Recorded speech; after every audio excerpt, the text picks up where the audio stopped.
What's up? What's up, guys? Hey, what's up, man? All right. I think that we are live with everybody tuning in. We're going out to a couple different locations tonight, so hopefully everybody can hear us. I know that we had some technical difficulties last week on YouTube streaming live, but all of that should be going out now. I'm going to check. Deryck, do you have the personaldefensenetwork.com page up by chance?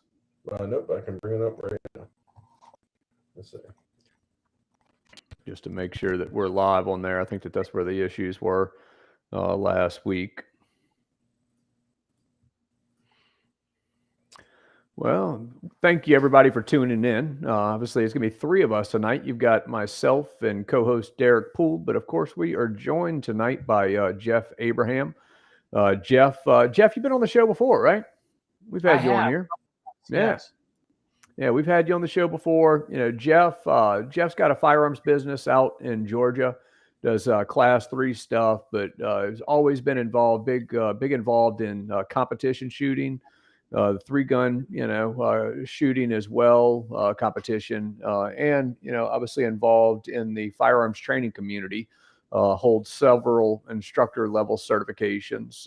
We've, talked together, we've been around. He's, is a very long time student, of Rob's, hosting him out there on the Personal Defense Network tour each year, and also certified to teach some of the programs as well. So welcome, Jeff. Thank you. Thank you for having me. Did you check to make sure we're up, Deryck?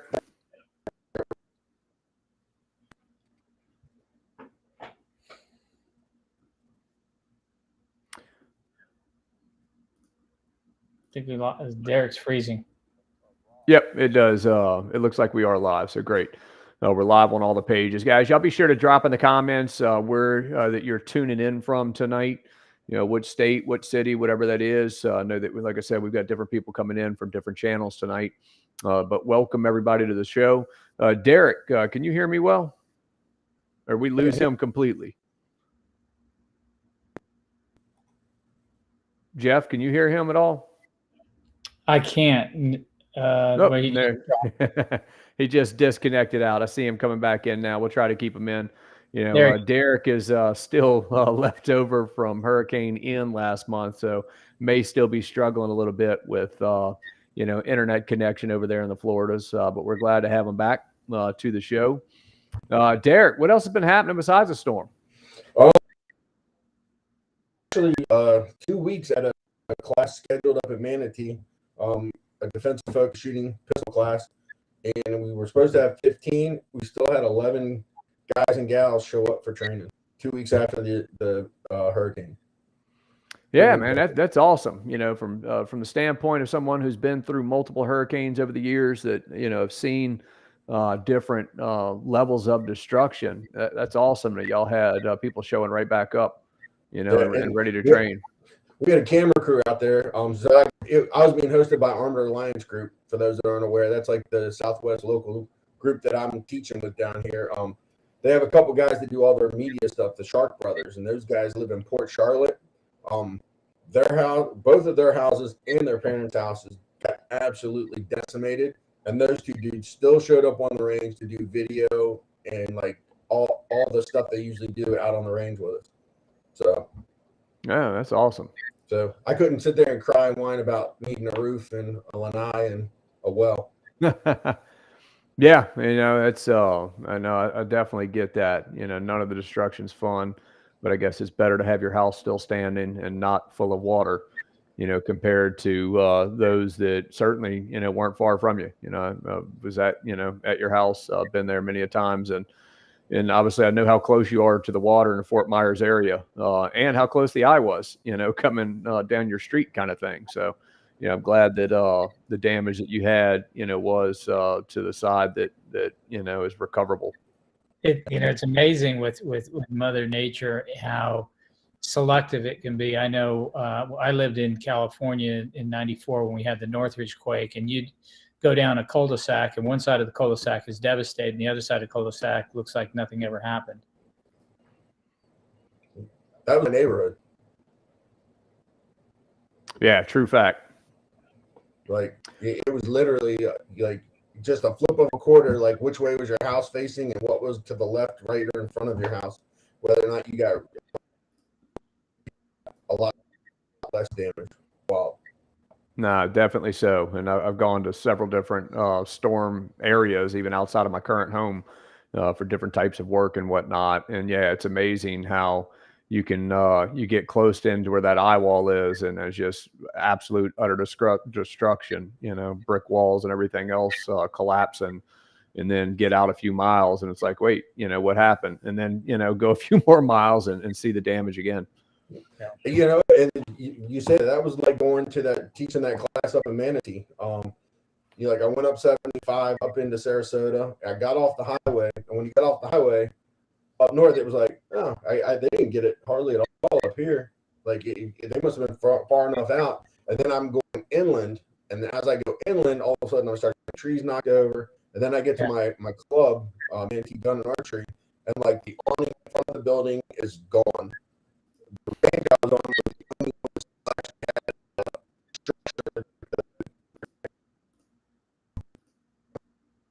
had metal slats back up over top, but man, like it took a hammer, and so like the path it took, it was just like you were saying. Yeah, no, definitely. Well, guys, it's great to have you all on the show tonight. Jeff, what have you had going on lately? You're always looking. Your social media is always full of stuff. Been doing a lot of work in the rifle world, especially long range stuff, and so that's, to me, that's been a lot of fun. I've gotten out and I've been teaching a few classes, smaller classes, out here on the personal defense side. But the rifle has been where I've been spending a lot of time, kind of, honing those skills and learning. There's some great stuff out there to learn how to use the ballistics, how to use the scope to your advantage, and really use it as a tool, which is really how I started on the rifle side. I shot 3-gun for many years, and you'd shoot out to 200, 300 yards, and we would. You'd look through your scope and it'd be like, I think that's the right one. I think that's the right hold. And you didn't know any of the math, any of the ballistics. And, if you got the hit, you're excited. If you missed the hit, you really didn't have the expectation to get it. And about 10 years ago, I decided I need to find a course on long range shooting, primarily just so I can learn to use the optic as a tool. And so that really, I think the accountant in me, the numbers in me, it's a natural place for me to go. Yeah. If anybody's been follows Rob at all, they saw Rob and Jeff doing a long range at Nemo. Jeff, you're sponsored by Seekins, right? Yes, Seekins and Vortex Optics. Yeah, so Jeff, we're going head to head on a couple Instagram stories, and it was one of those competitions, kind of like horse. He picked what we would do one set, and then I picked what we would do the next one, and we went back and forth on it. And the first time he got me pretty good, and after that I was able to overtake, kind of win the competition. But it was a lot of fun. You get pressure under the clock when you're in competition, but there's something about that bragging rights that adds another level of pressure, and especially with Rob. So we had a great time. We don't get a chance with all the travel and the tour. You don't get a chance sometimes to get to the range and just do fun gun stuff. And that's what we did. We spent the whole day doing fun gun stuff, which was really cool.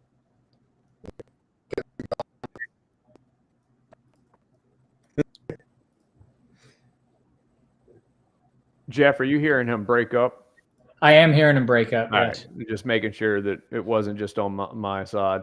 Well, yeah, that's obviously, that's why we've had Jeff invited on the show, is he's a lot into the longer range shooting, has quite the knowledge base, and of course the opinion on a lot of this, right? And my understanding is that obviously some of it is kind of like 9mm or 45, right? You've got people that make arguments all day long, but that's the good thing about having Jeff on, is anything that he brings up, I expect him to be able to validate why this makes sense under these types of circumstances. How does all of this play into personal defense? Obviously, we spend most of the time talking about protecting ourselves and defending ourselves at much closer distances and not extended distances. But there, certainly could be certain circumstances where you're extending out and shooting in the defensive world. Whether that's active shooter response because you happen to have the gun sitting in the car next to you, kind of thing, or you keep it at work or whatever other reason, right? For me, from day to day, I spend more time, if I'm shooting longer ranges, on the hunting side of thing. And really that's where, most of my experience over the years is with the longer range stuff has always been, it's been hunting, and I've been out in the woods hunting since, I was, down in single digits, and have kind of kept up with it ever since. Was happy to, get my boys out and get them, involved as well, just here in the past couple of weeks. But yeah, tonight's show is all about really magnified optics and some of the different pieces, components, and variables that goes along with that, and how best to apply the knowledge learned tonight into whatever your context is that you're using with a gun. Whether that's competition shooting or hunting, or you have some sort of personal defense rifle. But we're going to extend out on those distances just a little bit. Jeff, man. You've got the sponsorship with Seekins, you've got a sponsorship with Vortex. We see everything, that for those of y'all that are following Jeff on social media. Let's first, let's just talk a little bit, about the difference in between some of the higher magnification and the lower magnification optics that you may traditionally see on something where you're shooting out 600 yards versus shooting at 50 yards. So, on the personal defense side, I don't see a true application. It doesn't mean you can't do it. I don't see a true application for magnified optics.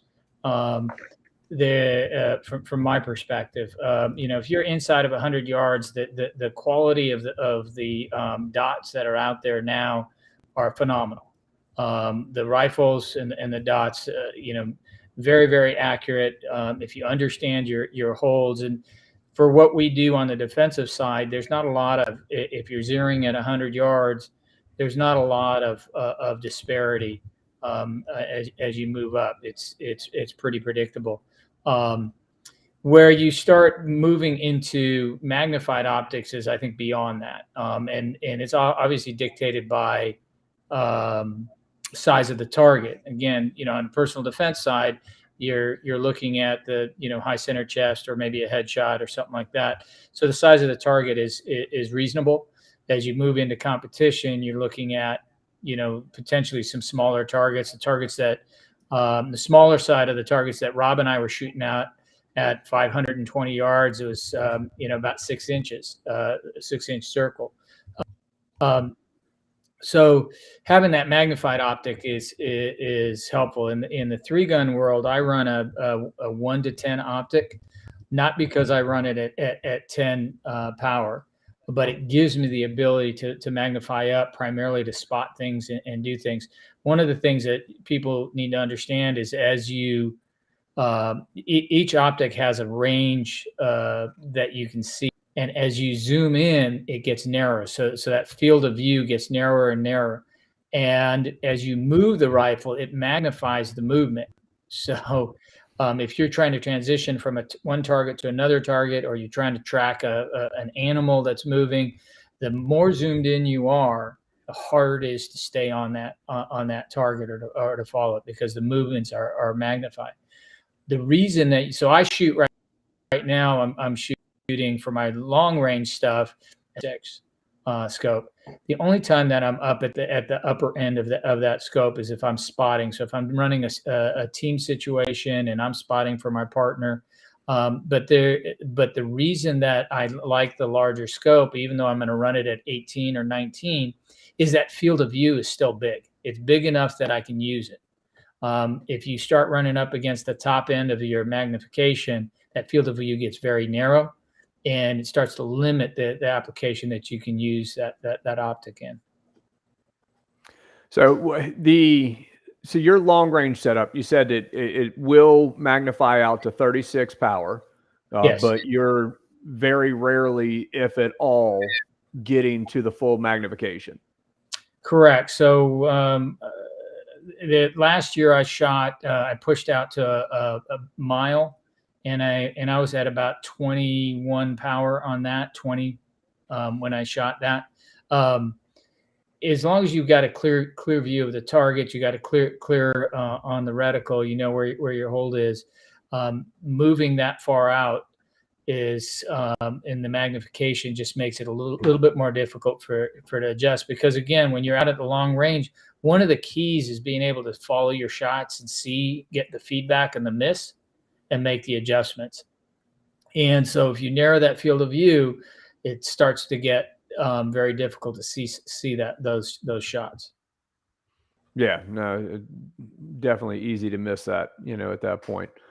And yeah, I mean, to me, when it comes to magnification, it comes down to efficiency, right? You kind of brought up, do you really need a magnified optic at 100 yards and in? And the answer is no, but obviously shooting a 3-inch circle at 100 yards is easier with magnification, than it is without any magnification, right? And so somewhere in there, is going to be the efficiency component. And that's why I kind of brought it up a second ago, is that, for everybody tuning in tonight, right, what's the context of use? And that drives so much of what we're going to talk about and how we're going to set up our gear and set up our kit, because, we want to be fast, we want to be smooth, we want to be efficient. And, it's the context that's going to determine the answer, a lot of times. So obviously, if you're shooting a mile, you're going to want way more magnification than, if you're shooting up close. Now, I haven't had the opportunity to shoot out to a mile. So, my long range, shooting has been limited to, about 850, with it. So you got to make that happen, man. I want to go shoot a mile. Come on up here. We'll get you out there. In fact, the range is now that you're able to push out to just past 2,000. So that'll be my 20. So done. Yeah, we'll definitely have to make that happen. Yeah, it's I mean, your point is real important. In fact, the first carbine class I took with Rob, and I showed up with my 3-gun competition rifle, and I had a 1 to 6 power scope on it and fancy trigger and all that craziness on it. And you can imagine the field day that Rob had with me with that optic and that setup. It was able to get me through the class, but it was real apparent very quickly that it wasn't the proper equipment for the intended use. And so in a defensive situation, that would not be my go-to setup. There are a lot of folks that want to try and find one thing that does everything, and it really doesn't work. You're going to give up somewhere in that continuum when you try to do that. They are pretty specific when you do that. So that to me is one of the first questions. Is just like with handguns or personal defense. And many of us have been in it. You get that question: what gun should I buy? Well, one, what do you intend to do with it? Is it carry? Is it home? What are you going to do with it?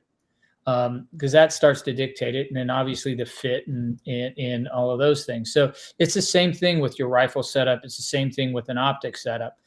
You mentioned hunting. The traditional hunting rifle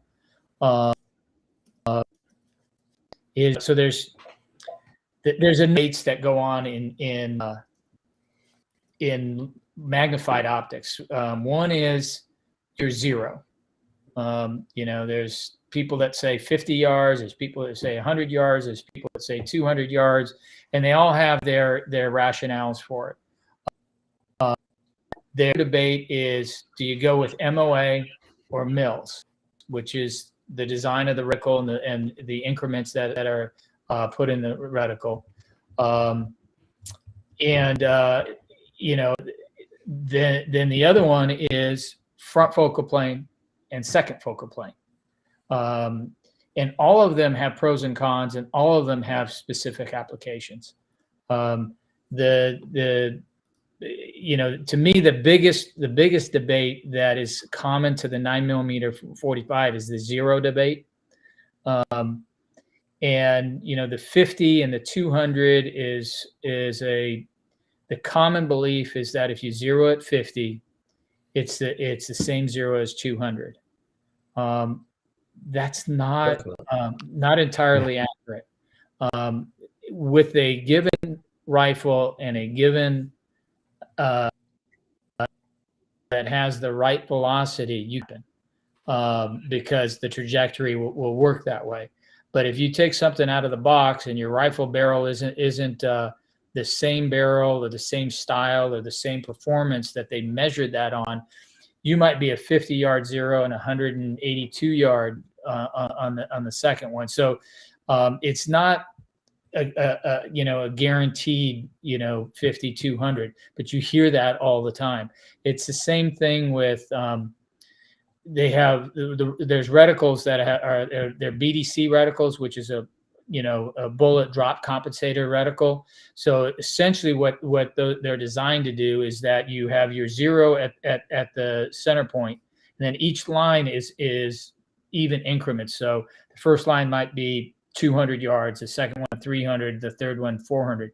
Same thing. So with the BDC reticles, those are theoretically designed with a certain rifle, certain twists, certain ammo, certain velocity that makes those numbers happen. That doesn't mean that if you pick up a box off the shelf and take that rifle and go to the range that you're guaranteed to get that. You need to understand that first line for your rifle and this ammo combination, instead of 200 yards, is 198 yards or 190 yards. And then the next line is whatever it is. And you have to try to understand that. A lot of people want to be kind of lazy about it and say, well, that's what it is. Doesn't have as much of an impact if you're shooting 100, 150, maybe even 200 yards. But as you start stretching it out, those errors become significant. So, the 0 to 100, I find that a couple of reasons I zero at 100. One, the math is easier. So if you look at your 50-yard zero or you look at your 200-yard zero, and Deryck's, he's got a that shows this. There's a mix depending on the distances, whether you're inside that zero or outside that zero. There's a mixture of holding over or holding under. Versus the 100-yard zero, it's essentially a holdover, and that makes the error easier to deal with at some level. People say that you can bracket it, so if it's a little under and a little over, you kind of bracket that. The other thing is when you're getting out to longer distances, one of the things that really comes into play is wind and atmospheric conditions. We use tools like a Kestrel, which is basically a weather meter with ballistics built into it. And the farther out you zero, so the Kestrel you have in your hand, so it's at your shooting point. So it doesn't really know what the weather is or the wind is at 100 yards, let alone 200 or 300, or even some people talk about a 600-yard zero when they get out to super extended distances. So you don't. That you're starting to make that piece of equipment largely unusable, and you still have to rely on what you're seeing through your reticle as it relates to wind and those kinds of things. So even Kestrel recommends 100-yard zero because it allows you to use, at least with some level of input, their equipment to help predict some of the ballistic impact from the weather conditions and atmospherics that are going on. So I use the 100-yard zero. I zero my defense rifles there. I zero all of my competition rifles there, even the one that I push out to a mile. It's zeroed at 100 yards. Yeah, that's a good something good to point out, that even the one you're shooting at a mile, you're zeroing at 100, right? And making the changes on the fly, for the distance. I don't know if Deryck can chime in, or not, but we're going to give him an opportunity. If not, I'll fill in for him. And really, Jeff already did, to a certain degree, talking about the hold. And, Deryck, for years, I chose the 50-yard zero. Right. 50, 200, somewhere in the chest, out to 250, easily with that carbine. And that's kind of what I stuck with. And, I don't know, it's probably been 7-8 years ago at this point where Deryck convinced me, of the 100-yard zero. And he has a story of how he got convinced on the 100-yard zero as well. And so he's got a little bit of Florida keeping him from chiming in tonight. But let's go ahead and Deryck, man, can you chime in on that? Yeah, it was actually a Marine sniper. Actually, turned into the 100-yard. He was just talking about, this is like I was in the Marine Corps, like when we were still like shooting at the 500-yard stations using iron sights. That's how long ago I was in. And I was at Quantico, and they were playing around with red dots. They were just first started coming on in the military. They were purely testing. Nobody had them on rifles. They weren't being like issued out of the armory. And he was like, yeah, he goes 100-yard. He goes, think about it. All the way up to 100-yard, the bullet never crosses your line of sight. It'll get to your line of sight and then start dropping again. He goes, if you're going to run one of these things, he goes, all you ever have to do is remember overholds. You never have to think of, is it over or is it under? It's always just overhold. He goes, and if you forget an overhold, you say, he's like, if you say you take a headshot and you put the dot here, and you miss, you're still probably going to drop it into the mouth area, which is enough to make a bad guy unhappy. So, less to think about is that whole keep it simple, stupid thing. Yeah, definitely less to think about, and obviously your gun, your barrel, your twist rate, your bullets, and your environment are all going to play into, what the bullet's going to do. But you'll hear, the 50 and 200 or 100, 300. And obviously for personal defense, we're always more worried about that first impact, where we are making the adjustments on the scope. But yeah, but I do tell students, right? Like when I do my talk about zero in the class, like I tell them, I'm like, if you have been doing a 50 or a 200-yard zero forever, like, and you've like trained a lot and you know your overhold underhold thing, like you're not going to die. Like I'm not saying like you set your gun up that is pretty much unusable and you're going to die. But if you're not, or you're not like, you haven't done a lot of practice with it, or you're not married to it for any reason, or you just want to try something new because you've got a lot of time on your hands, try the 100-yard zero, and here's why. And, I do the drawing and show the hit placement and all, and put in there, like you said, right? It matters about the barrel, the twist, what kind of bullet you're using, the weight of the bullet, and then what's the height of your optic on your AR. And there's apps that you can get for your phone that give you a lot of that information. Even if you start with just taking the velocity of the bullet information off of the box, that gets you pretty close. And then you can fine tune it from there. But all of that comes into play. The bullet weight, so 223, 556. There's there's so many different of the bullets, and that they're traveling at different speeds. So as you get beyond the 100 yards, all of that starts to come into play pretty significantly. All right, we've got some questions, and I want to make sure that we get to some of these questions, as well as obviously some of the deeper topics that people want to know more about. How about tube size? And and light coming in, obviously me hunting, light is a good thing, right? Or do you have other thoughts when it comes down to choosing an optic for extended distances?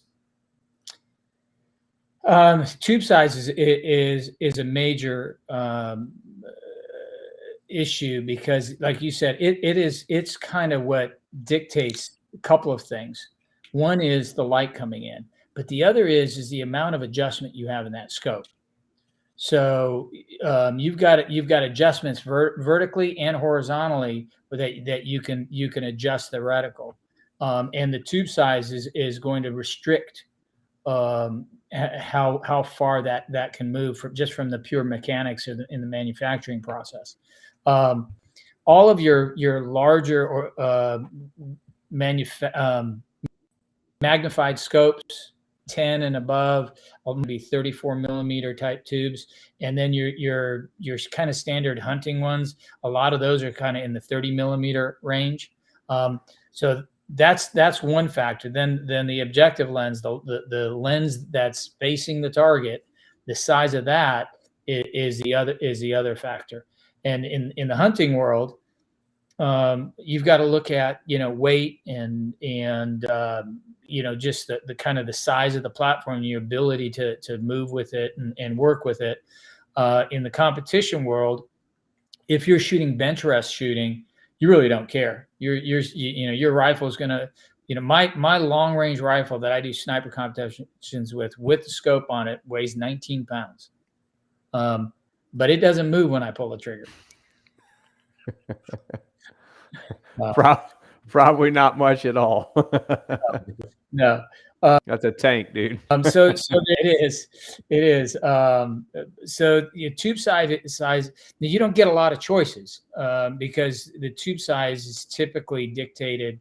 You can't go and say, well, I want a 6x36 scope from Vortex Optics, but I want it in a 30 millimeter tube size. They make it with one tube size. So what it does is it starts to limit the magnification you can get, because it's just part of that process. No, absolutely. Like, as you pointed out, most of mine are going to be the 30, because most of mine, like I said, I shoot 300 yards and closer almost all the time, with hunting. So my magnification usually doesn't even exist, beyond about 16, with that, versus second focal plane. I know that, we brought it up a second ago. This is one of these times that, there's a lot of thoughts, that exist out there. Your standpoint, from competition shooting, what do you believe in and why? So again, it'll come down to application. So the difference between the front focal plane and the second focal plane has to do with the ability reticle at all magnification. So in a second optic, the magnification focal plane optic, and you zoom in, the reticle is going to stay the same size, and the object is going to blow up into the reticle.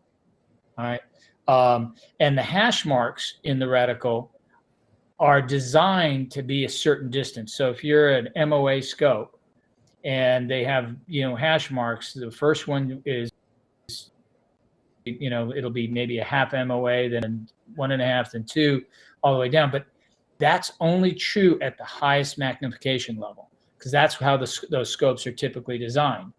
So if you're running a 3 to 15 scope and you're running it at 10 power, that first mark down below the center dot isn't a 1 MOA distance. It doesn't work that way. So what it does is, if you're going to use a second focal plane scope and you're not going to magnify it all the way, and you need to use or make adjustments for distance, you're better off if you're not zooming in, to dial it distance, because that center dot's always going to be consistent. It's always going to be 0. It's the relationship to the center dot that changes with the magnification in the second focal plane scope. So a lot of people will say, well, then why doesn't everybody go to a first focal plane scope? Because the relationship stays the same through the entire magnification process. The difference, though, is the way that it stays the same is the reticle expands and contracts. So if you take my 6x36 scope and you turn it all the way up to 36, that reticle is going to be massive in your field of view. And for hunting, it might be so big that it's hard, it obscures the target. So you see in a lot of hunting applications, most people are using a second focal plane scope. It's probably the most common scopes out there, especially in your 3 to 9 configurations and stuff like that, are second focal plane scopes. The other part of that is if you zoom all the way out, just like it blows up, it shrinks all the way down. So it gets to a point where you can't really see the different hash marks, and you can only maybe see the center dot, or you might have to illuminate it to see it. So there's pros and cons to both. Competition world, I use front focal plane. I use front focal plane because I can use the marks to measure distances and measure targets as well, and communicate information to my partner if we're shooting a sniper match or those kinds of things. So, for instance, if you don't know the distance or you don't have a way of understanding the distance and you're looking at a target, I can look at a target through my scope and say to my partner, that target is 2 mils width. And now he understands what that width is. So if he sees a miss and it looks like half a target, he knows that what he can make that call, and he can say, well, you need a 1 mil adjustment to the right or something like that. So because I can use those relationships through the entire range of magnification, it makes more sense in the competition world and the stuff I do to use the first focal plane. On the hunting rifle, I use a second focal plane scope. Now out here in the South, like you said, our hunting ranges are not. You go out to Montana and you're taking shots at 700-800 yards. Out here, 300 yards is probably a long shot. Right, you got to manufacture the 300 yards. Yeah, you're catty corner on a field right. at best. So. No, definitely so. That's and you left off the money part. First focal plane is not cheap. No, first focal plane is considerably more expensive than second focal plane because the manufacturing process is far more complicated. It's I don't know the exact numbers, but I'd be willing to bet it's probably as much as 50% more expensive than a comparable second focal plane scope. That's a pretty significant difference. It is. So just by virtue of that, you see more second focal plane scopes out there. And for most applications, they work fine. They're great.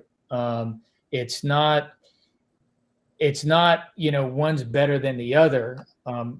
It's again, different applications. Yep. Yeah, different applications, so, I have both, and I use them for the various applications. Do you have any opinions on MOA or mils? So those are measurements of, so if you think about everything in a clock in a circle, they're measurements of angles. When we're shooting, we're dealing with angles. Your barrel's at a certain spot, your bullet is traveling in a trajectory that is an angle. And what you're trying to do is predictably adjust where you hold that muzzle so that you hit your target. So MOA is one type of measurement. It's approximate. They say if you equate a angle measurement to a linear measurement, they say it's about 1 inch at 100 yards, and it multiplies out from there. So 2 inches at 200 yards. 3 inches at 300 yards. Versus mil is about 3.6 inches at 100 yards. So if I'm off 1 inch at 100 yards and I'm running an MOA scope, it's a 1 MOA adjustment. If I'm running a mil scope, it's a 0.33 mil adjustment to make the same adjustment that we need to make. The arguments about MOA versus mill is really personal preference. It's a math game. Right. Once you're more familiar with. Yeah, it's really what you're more familiar with. There are, the MOA, if I have a 10th adjustment on mills, it's 0.3 adjustment. If I have a 10th adjustment on MOA, it's a 1/10 of an inch. So they're finer adjustments. So you'll find in certain applications where you're shooting, real small targets, 2 and 3 inch targets, they might be running MOA, because if I'm running a mill scope and I make a 10th adjustment, I might be bouncing on each side of that target. Right. And but it really comes down to preference. I started out with MOA. I started shooting everything with MOA, and I made the switch probably about 8 years ago to mills, and for the have across the board. So it really is. I don't necessarily see the benefit. The biggest thing is if you're going. So if the us are going out and we're shooting, and two of us are on mills and one of us on MOA, we're speaking different languages. Somebody's got to do a translation. So a lot of this, the military uses mills pretty heavily. Is that because they made a conscious decision? No, I think it's because that's what everybody was using. They all talk the same language. And so it's so widespread that they do that. The same thing with MOA. If you're going to be with a group of people, you just and you want to be around the people using the same stuff because you're talking the same language. You'll hear, if you go to a PRS match, they'll say, "Oh, it's a 2 mil wind, it's a 0.5 wind." Well, unless you're going to do the math, doesn't mean anything to somebody with an MOA scope. Right. And they used to have scopes where the reticle was in one measurement and the dials were in the opposite. So you'd have a mil reticle with an MOA dial. So you're really trying to make adjustments and do the math. Most of them nowadays 27.8 if you're trying to get the range in yards. If you got mixed, it's times 27.8, right? I think so. Yes. Yeah. It's now most everything is consistent. If you're an MOA reticle, your MOA adjustments on your turrets, and vice versa on the mills. So I use mills. It's the environment that I shoot in. Most everybody, a lot of military and stuff folks that I shoot around or with, we're all in mills, so we're talking the same language. It's interesting because they'll tell you, "Oh, that's a 1 MOA target." At 100 yards, they're saying that target's an inch wide. At 200, it's 2 inches. So they'll talk to you about the size of the target in MOAs, but then they'll give you all your adjustments in mills. So we're still not. It's not a purist thing, but if you've got MOA and you're used to MOA, stick with it. There is no noticeable difference as long as you understand it and you know the math. And if you have a partner, they understand it and they know the math, you're good to go. They're basically the same. Now, if you've got somebody that's heading down the route of 3-gun or headed down the route of sniper competitions, and they're wanting to go out and get that set up and build that gun out, you'd probably make that recommendation of mills. I certainly would make that recommendation on mills if you're shooting PRS or sniper matches, because that world seems to operate in that environment. On the 3-gun side, you've got a mixture of folks. There's people that run BDC reticles, which then none of us are any real help to them because it's all tied to their specific ammo. There's some MOA and there's some mills. I run a mill. Most of my friends will run mills on their scopes for consistency. For consistency. Most of your 3-gun matches are 300. You'll see shots 300 yards and in. Where it really comes into play is some of the bigger matches. This last year we were shooting out to 650 yards, and it's that's starting to push the end of 223, especially when you're shooting up a mountain. So having a real understanding of what your reticle's doing and in relationship to the ballistics of the bullet becomes real important. You have your gun near you? I don't. You want me to go grab it or no? Well, that's all right. I didn't know if you had it, 19 pounds of pot metal tank gun laying next to you. If you did, I was going to say pull it up. All right. It's funny because I know it's not pot metal. It's the opposite of that. We did this sniper match, and the whole theory behind the sniper match is you don't know anything. You show up. I mean, we tried and tried. They wouldn't tell you how many rounds you're going to need. Nothing. You show up and they take you to the stage. You're blind. You're with a group of people. Each team, we all get briefed on what the stage is, but you can't see it. They say the primary shooter's got X number of targets. They're shaped like this. The secondary's got this. They're shaped like that. Here's your your left and right borders, and here's your pistol targets. And you've got 5 minutes.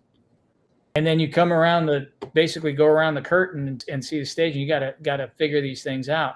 Well, day one, because my partner and I just overthink things like crazy, we show up. I've got 120 rounds of 140 grain bullets on me. I've got 200 rounds of pistol bullets on me. I'm carrying the 19-pound rifle. I'm carrying a spotting scope and imaging binoculars. I got charts on distance. And we had like 0 time to use any of it. And the first day I shot 12 rounds of rifle. So I shot a lot of weight from that pack for day 2 and day 3. So that's an age thing. Yeah. you learn to start shedding, right? It's funny, even just with hunting. Me getting the kids out. It's been a couple years since I've been doing a lot of hunting, and all of a sudden it's like, I don't really need that. I don't really need that. No, don't need that. And next thing I know, I've got like one small bag around my waist that I'm hitting the stand with, and flip flops too. Right. And yes, and flip flops. The perfect hunting shoe. It allows you to move, through the woods unnoticed. But and my partner, he was a secondary shooter. He was shooting a 308 gas gun. To hump all our stuff. A gas gun that was like super, super lightweight. I mean, he couldn't follow. His life depended on it because that thing was twice. So we go to talk about application. It's great idea, especially if you're running through the woods and you're hunting and you're doing all that stuff. But for the application for competition, being able to see your misses becomes really, really important. And so that really actually created a handicap for our team. No, I mean, I could, fully understand that. And I was kind of thinking that earlier when you were talking about 19 pounds, versus my, 7-pound AR, 308, gas gun. Yeah, there's quite a bit of difference in recoil, between the two. There's no doubt, So, or my crack barrel single shots, right? There's a question that came up about using a 1-4 for defensive purposes. So, I think you can.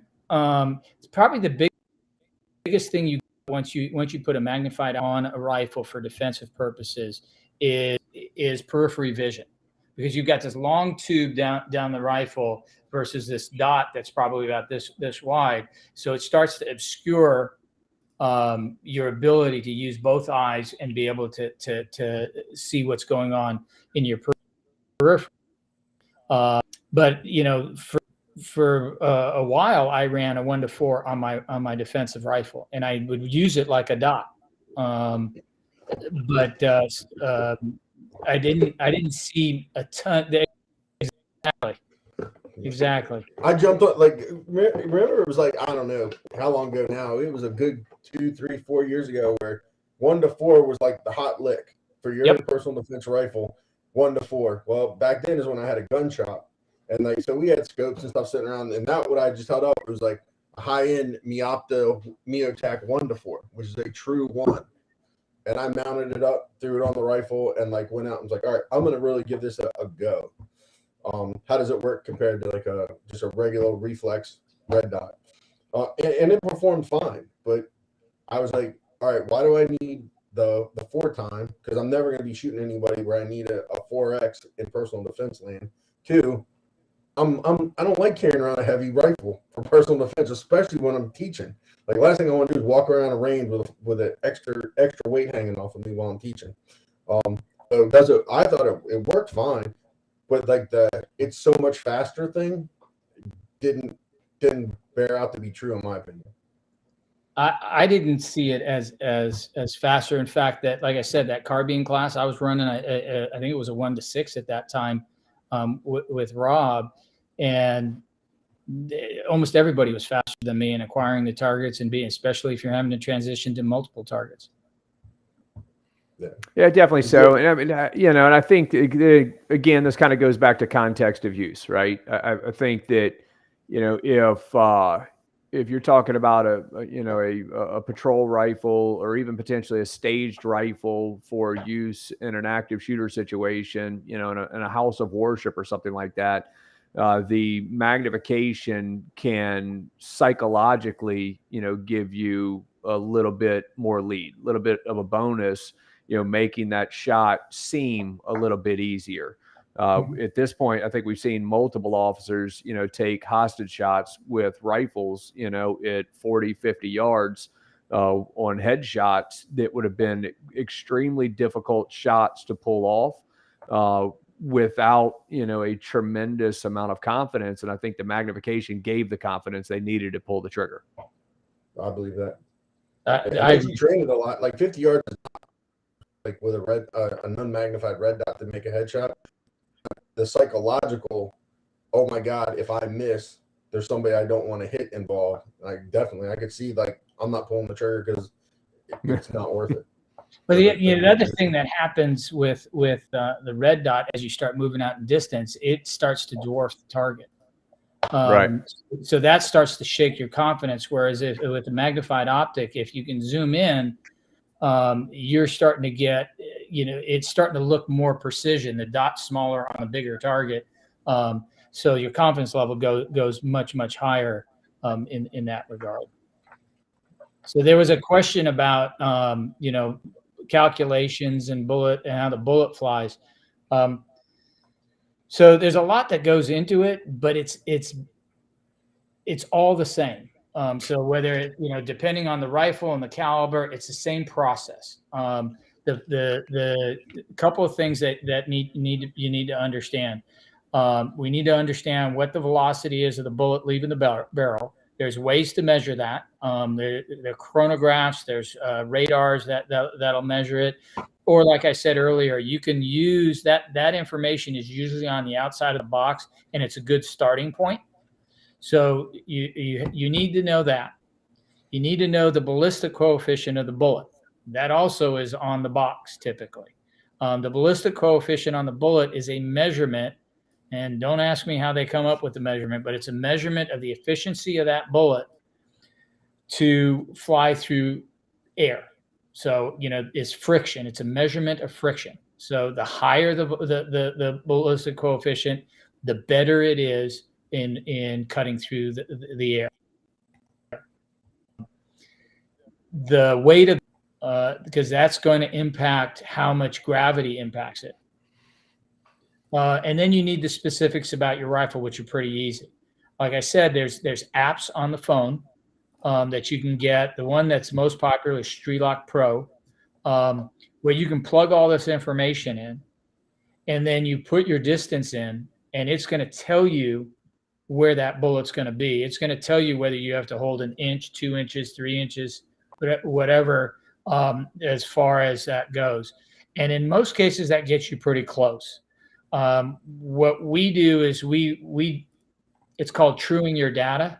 So we'll push out, and this starts getting really, really technical, but we push out that there's a point in time where the bullet goes transonic, which is where it's starting to basically lose speed, and it's a little bit less predictable.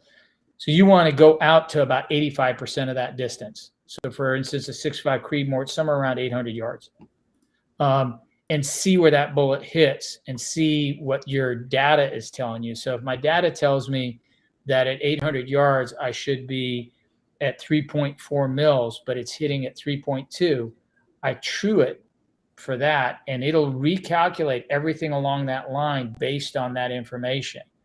And then the only thing that really impacts it, if you ignore wind, everything, the thing that really impacts it is environmental. So temperature and barometric pressure, altitude.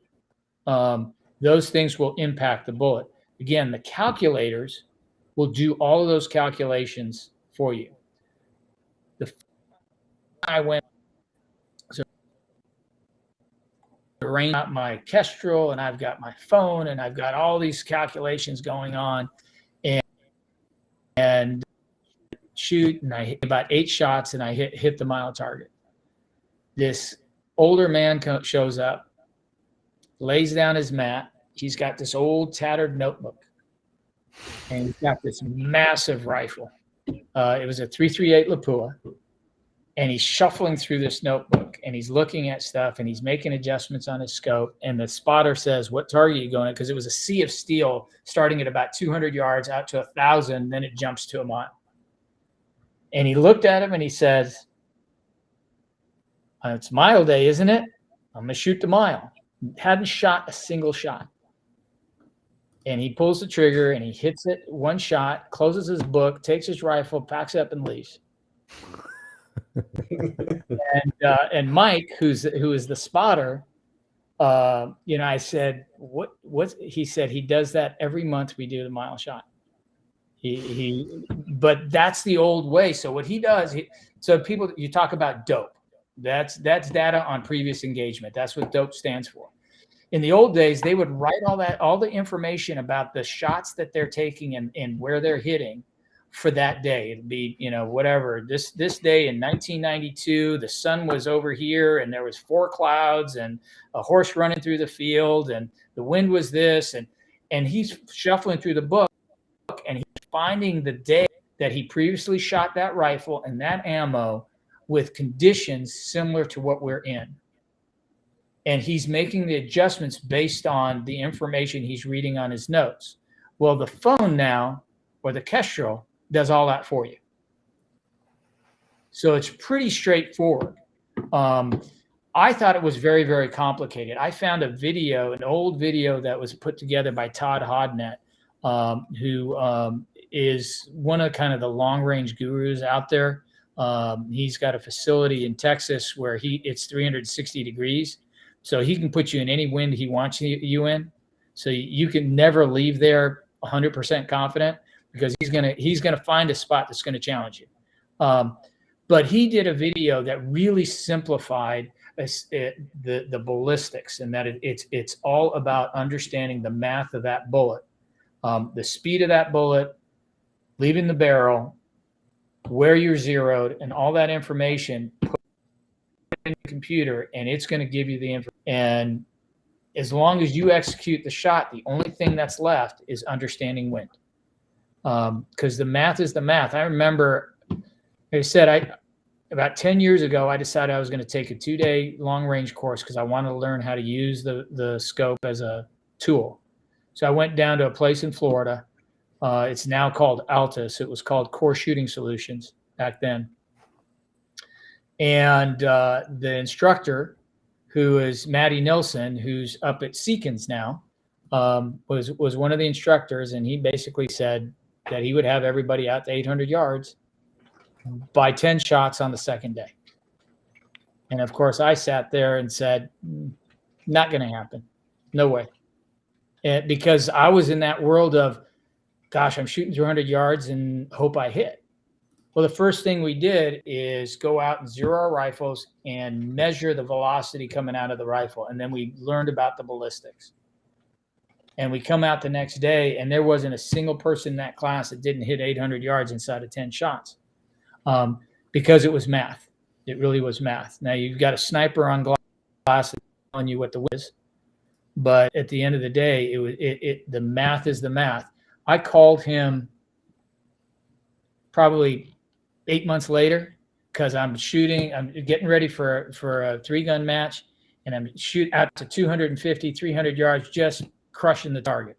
Push out to 500 yards and everything's right. Hey man, what's going on? Everything's right. He said, bullets don't curve. And so I got the message real clear. I mean, it was me. I'm doing something different. So, so it is, it's overwhelming at first, but it's really fundamentally the same. Once you understand one thing, it's the same whether you change calibers, whether you change rifles.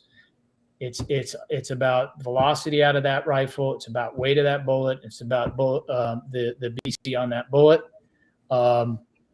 Then the specifics of that rifle, height over bore and length of barrel and twist, and it's going to spit it all out. You can do all the hand calculations, but there's no need for that in today's world. What's that app? One more time. It's Strelok Pro. It's STRELOK Pro. The free version. So the Pro is not that expensive. It's a few bucks. The free version has some limitations to it, but with Strelok Pro, even high angle. So I've gone out and trained at Hat Creek Training, which is a facility they train special forces at, and you'll zero your rifles at 100 meters. And then after that, you don't shoot a flat shot the rest of the time you're there. Everything is 15 to 25 or 30 degree up angles, down angles, and stuff like that. That Strelok Pro, you take your phone camera and you point it at the target, down at the angle or up at the angle. It'll measure it and it'll make the adjustment to your hold, because your hold changes when you're on severe angles. Even though your ballistics tells you one thing on a straight flight, at a severe angle, it's going to adjust a little bit.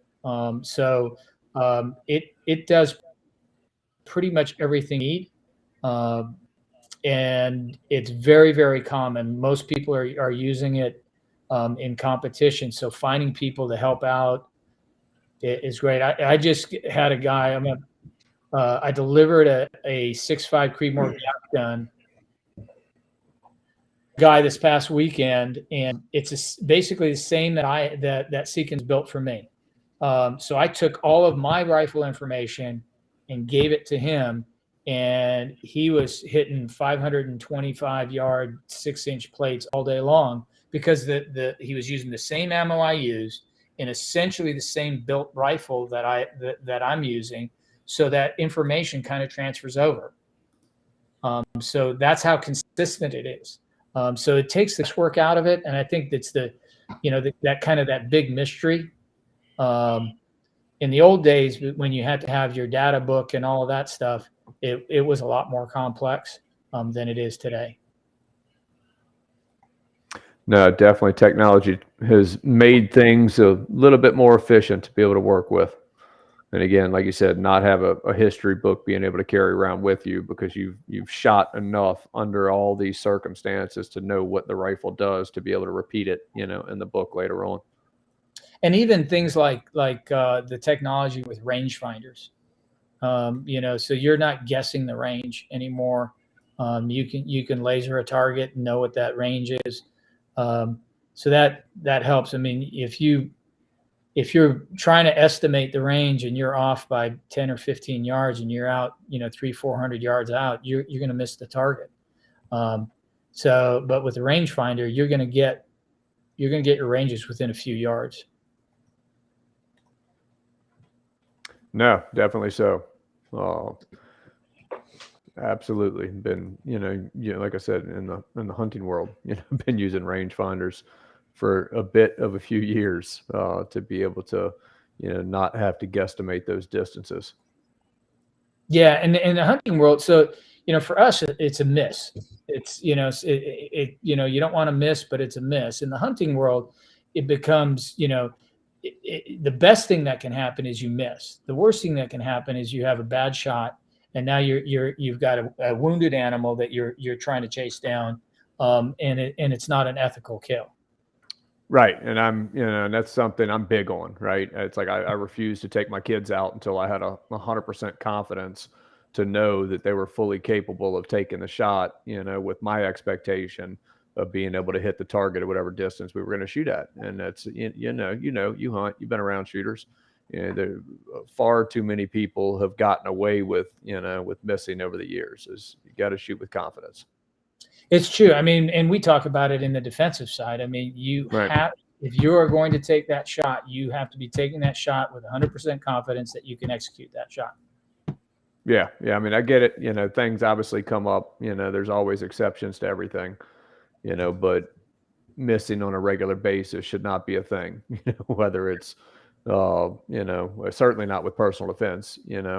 Certainly not with hunting, but competition. What happens when you miss obviously is a little bit different. And you're using your misses to be able to learn and to be able to, to push those rounds into the target. Yeah. It's interesting. Like again, in the sniper, the way they score that your first shot is you get 2 points for it. If you hit, you get 3 shots on every target. So your first shot, you get 2 points. Your second and third shot, you get 1 point. Where when you get into windy conditions, people will throw that first shot just to be able to get a play on the wind. So they'll take a shot at the base of the target or something to see what the wind's doing, and then get those next 2 points. Because if they shoot at the target and can't get data from it, they stand a chance to get 0 points. So it's a game. But when you're hunting or it's personal defense, it's not a game. It's the real world. No, definitely so. Well, man, awesome, guys. Obviously we covered a lot of information tonight, and I know there's more information to cover, but at the same time, I know that we're supposed to keep the show, about an hour or so. We're starting to go a little bit over. Jeff, if people want to talk to you and reach out to you on social media, ask you more questions, or simply follow you because you got all the cool gear, you got the cool sponsors, and you're out there on a regular basis, with shooting competitions and whatnot, how do they find you?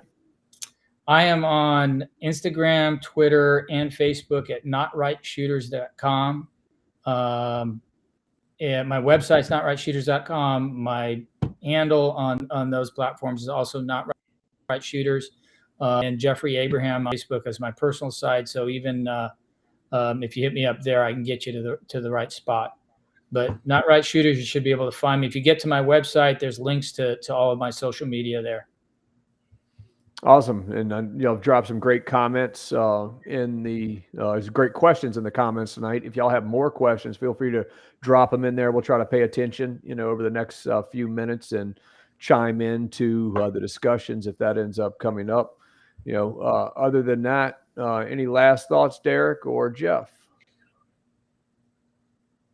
Yeah, do I have a connection still? I think so. You do. You actually have a good connection right now. I know. I see, I get bars, right? It looks like a cell phone signal on my side. Like myself and Jeff have been green all night, and yours is like yellow and red. It's still hurricane. It's still hurricane internet. Like if you drive around, you'll see that like a lot of jerry rig stuff. Like Xfinity's been running around trying to get us all back online. We still got people in the neighborhood that don't have internet. So like the boxes are open, and we just had like a huge downpour during the whole show. And like I watched my connection and everything like go from that's good to everything's getting wet outside. So that's why I sat here most of the time. I was like, I don't even know if I say something, am I going to even ruin the show? So, maybe next month I'll be able to say more.